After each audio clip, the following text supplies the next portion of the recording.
1-year and 3-year revenue plan.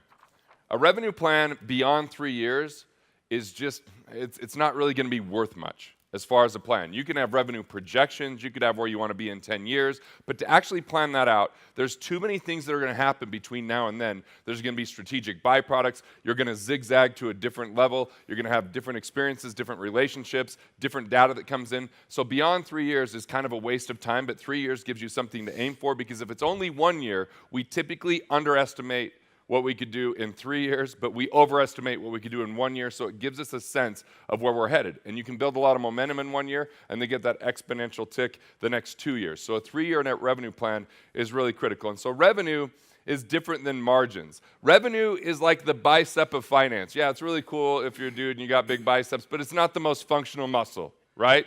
Hamstrings, a little bit more important. Mick Hines, things like that. Just throwing out a name of someone I like to work out with that works his biceps every day. So, that's what revenue is. It's bragging rights. You show up somewhere. People want to know your revenue. Well, we've had people sitting in our workshop with a $100 million revenue, and their net profit was $1 million. That's a scary situation. That's a really scary situation, because they're one mistake away from going negative. But if someone is doing $3 million of revenue with $1 million of net profit, now there's a much more successful, sustainable type of business.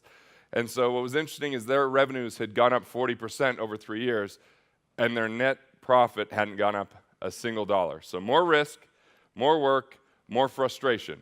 But it doesn't mean that we don't want to grow the revenue, but it isn't just what you make, it's what you keep. So revenue is important just from a satisfaction, from making sure that we're moving a certain way.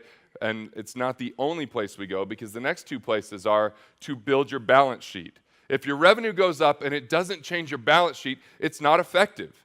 So your balance sheet is simply your assets and liabilities, right? So when you're increasing your assets more than the rate you're increasing your liabilities, you're building net worth. So if your revenue is going up, but your balance sheet isn't built, that's not really helping you out. So what we like to do is every quarter have objectives. So we're not going to have a quarterly objective that says, let's increase revenue this quarter and the balance sheet and margins, because that's going to be overwhelming. And plus, if you have 3 months of revenue increase, it's going to take that before you know what the real impact is to the balance sheet. So you can have objectives quarter by quarter that are out to meet your annual revenue plan and your 3-year revenue plan, but don't try to do margin and revenue at the same time.